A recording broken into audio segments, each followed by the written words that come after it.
Alright MCU, we need to have a talk. You've been putting out some of the greatest action movies of the last decade and have turned yourself into a cultural phenomenon. And you get major props for that, and I've deeply enjoyed the vast majority of your output since the very beginning. Except those ones. Wait, seriously? That one counts? Okay, fine, whatever. But here's the thing. There's been a lot of love poured on Captain Marvel for her standing as an S-rank female hero in the MCU, but have you forgotten about the female hero you already had? Okay, yes, she was here first, but that's not who we're talking about today. I'm talking about Wanda Maximoff, the Scarlet Witch, son. I mean, you haven't forgotten completely since WandaVision is a thing and it looks like something trippy awesome, but why did that take so long? She has a great story and is one of the most powerful heroes in the whole MCU. In fact, I think that Scarlet Witch could take on Captain Marvel in a fight and win. And I'm not the only one who believes that. But this is not a fan rant. We're here today to discuss Wanda's journey from her first appearance in the MCU to now and how she's grown, and specifically how she's responded to loss.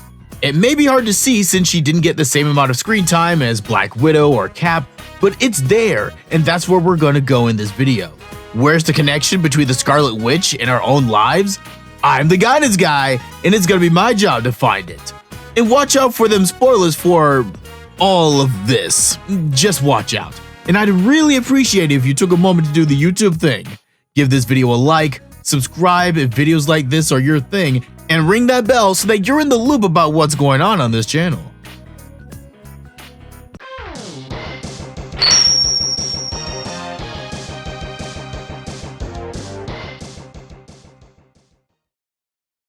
When looking back at the MCU for examples of loss in Wanda's life, there are a few examples that we can think of at the top of our heads.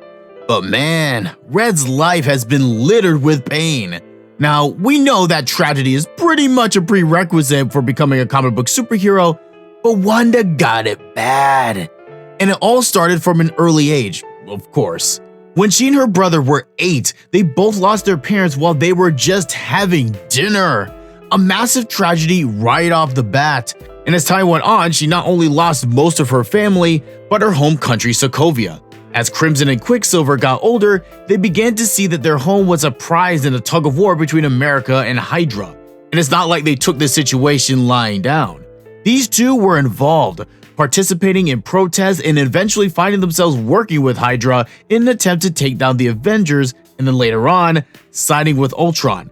Now, if you don't completely remember Age of Ultron, it's okay. I didn't either at first. The best part of that whole movie was that montage with the heroes chilling at Avengers Tower, with everything else being a massive blur. But I think all of us remember what happened after the Good Witch, and not the X-Men version of Quicksilver, decided to turn against Marvel's version of Skynet. While trying to protect civilians and Avengers alike, Pietro gave up his own life in order to ensure that Ultron would be defeated. This was the last member of Wanda's family, her closest friend, now gone. And even though she and the other Avengers eventually took down the crazy murder bot, this was just another misfortune in a life that had been molded by it. And the pain piles up in Civil War. At the beginning of the film, Wanda finds herself dealing with a loss of control of her powers. While taking on Crossbones, she prevents the bad guy from possibly taking out Cap, but in her attempt to deflect the blast, she ended up accidentally taking out many relief workers and other innocents. And by the time she's able to get back in the fight and get her confidence back, she's going against her fellow heroes, her friends in the clash between Team America and Team Stark. And even after that battle ended and the dust settled, she ended up losing her freedom along with Falcon, Hawkeye, and Ant-Man ending up in the raft. And even though she and the others do get busted out by Brooklyn's favorite son and get their freedom back, her ordeals aren't over. As Thanos went on his quest to obtain the Infinity Stones, she threw herself into the battle to save half the universe from the Mad Titan. Unfortunately, not only do the Avengers fail in this mission, but Red loses multiple times over. After being convinced that the only way to stop Thanos is by sacrificing the man she loves, Wanda destroys the Mind Stone, and by extension, Vision. But this gambit ultimately fails as Thanos brings Vision back to life, only to kill him again when he steals the stone from him. And with all 5 stones in hand, we know what happens. You should have gone for the head. It's at this point that our hero loses absolutely everything when she herself gets dusted in the snap. Dang. Honestly, before writing this episode, I'd forgotten just how much loss Scarlet Witch had gone through in her life. And perhaps you can relate to that. It may not be as tragic as losing a loved one, but at the very least, we've all suffered a loss of normalcy this year, which may have led to feeling isolated, stuck, and anxious for a time for when some version of normal can return. And Our Lady in Red understands this pain perhaps unlike any other MCU hero. But now the question becomes, how does she come out of this cluster of calamity? Understanding and overcoming loss can be a long, emotional, and painful journey for those who choose to go through it. I'm sure you're all aware of the 5 stages of grief, where ideally people make the transition from denial all the way to acceptance. But the straight fact is that people don't just move from stage to stage so smoothly. Some can get stuck in denial and take weeks to even admit reality, while others are controlled by anger and depression, unable to process beyond those instincts. Everyone's journey through loss is different and doesn't always follow a linear path. And we see this with our favorite mind manipulator. After losing most of her family and increasingly her country as she got older, Wanda took her grief and turned it into action by proactively fighting back against the forces that she felt were responsible for the tragedies that befell her, namely Tony and later the Avengers. Whether it was through protests or other political activities, we see her going out there and trying to make a dent in a situation that she didn't ask for but desperately wants to prevent for anyone else. And we've seen this in real life. People who have lost loved ones through no fault of their own, taking to the streets and demanding change for the sake of those that they lost, themselves, and for those who come after them. So definitely a healthy response to her situation. And even the anger that she feels is not only justified, but is utilized into an outlet that is not only helpful emotionally by getting those feelings out, but also to help set the stage for change. However, it's that same anger that gets taken advantage of by both Hydra and Ultron. In the same way she could turn people into puppets at her will. But seriously though, why didn't she use that on Thanos? Couldn't that have just saved them a whole lot of trouble? But anyway, the Super Goose Steppers and TI-3000 saw that pain and used it for their own purposes. And we need to watch out for that as well. It takes a real sort of slime to prey on the emotional vulnerabilities of others, but those types of people do exist and will turn you into their own personal Pinocchio if you allow them. And when they do, like what happened with our Slovakian Slayer, your entire view of your reality can be warped to where you think the good guys are evil and the bad guys are the ones who are really looking out for you. But like I said, that only happens if you allow it. Watch out for people who don't take responsibility for their actions, who feel they have the right to every part of your life, and generally seem to attract drama wherever they go. Don't give them second chances. Don't keep them around out of guilt. Just ghost them and move on. Which is something Red ultimately does to both Hydra and Ultron.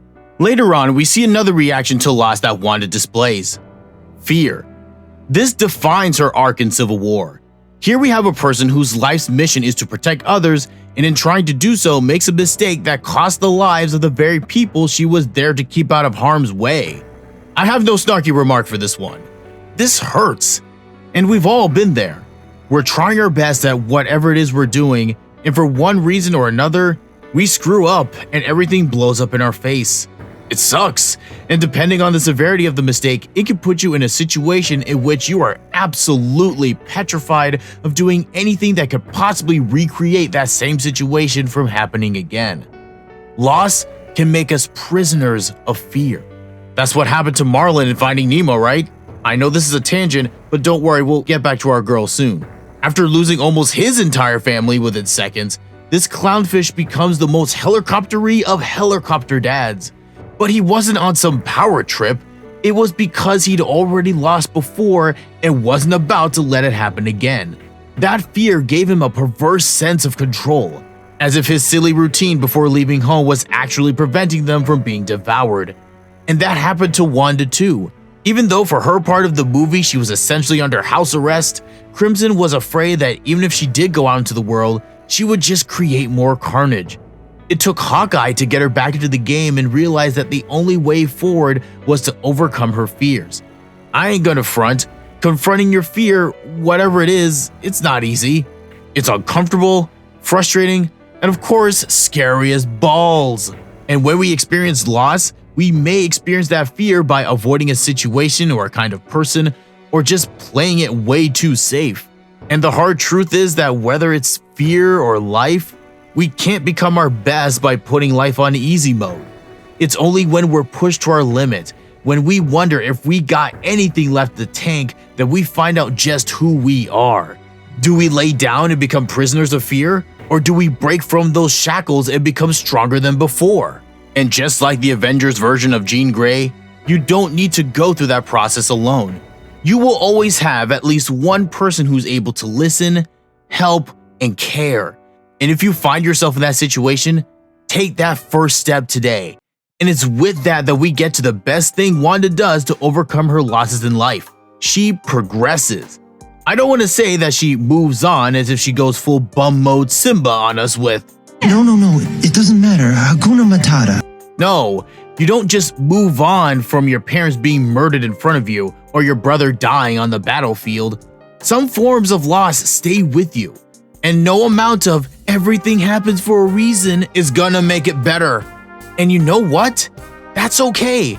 Sometimes loss becomes a part of our life story, just as long as it doesn't become part of your identity. Everyone is greater than the worst thing that's happened to them, no matter what it is. When you've defined yourself by your loss, that's not progressing. That's staying stuck in the past as if it's continuing to happen. Progressing for some may mean moving on in the traditional sense, leaving the incident be and not bringing it up again. And if doing so allows you to progress and not be held up by the past or by fear, then do that. But in some cases, progress means having a special place for that loss that you occasionally come back to. If you lost a family member, for example, you go back to that place in your soul on their birthday or on a holiday. You may cry or think about them or reminisce with those who knew them. And there's nothing wrong with that, as long as you can still live your life without fear or stuck in neutral. That's how the Scarlet Witch progressed from the loss of her family, by protesting the violence in her country. And she progressed after Quicksilver's death by joining the Avengers. And when she left the Avengers facility and chose a side in the Civil War, she was beginning the process of progressing from her own mistakes. And in her own way, she sets the tone for how we can progress through life's most challenging moments. So this one was kinda heavy. Now, I want to have fun on this channel, digging into insights on our favorite fictional characters, but sometimes life isn't all fun and games. Real life happens to all of us at some point, and we need to know what to do when it happens. And this is who this video is for. Anyone who's going through real life, real loss, real pain. I don't want this to be some rah-rah pep talk, but to give practical tips for how you can not just move on, but progress through whatever loss or pain you're experiencing. And remember, there is always at least one person willing to listen and care about you. Even if you can't think of someone, that person exists. And be careful that this person has your best interests at heart. And lastly, loss impacts us in different ways. In some cases, we could just walk away from it and be cool. And other times, we need to create that safe space inside of us for that loss. Remember, the goal is not to move on, but to progress. Wanda Maximoff showed us the path to how we can process our pain and come out of it stronger and more capable. And although we'll never have the power of an Infinity Stone, we'll always have the ability to change our lives. Thanks for watching. Let me know in the comments what other characters and franchises you'd like me to discuss next. Also, don't forget to like, subscribe, and ring the bell so you know when the next video is ready. Until next time.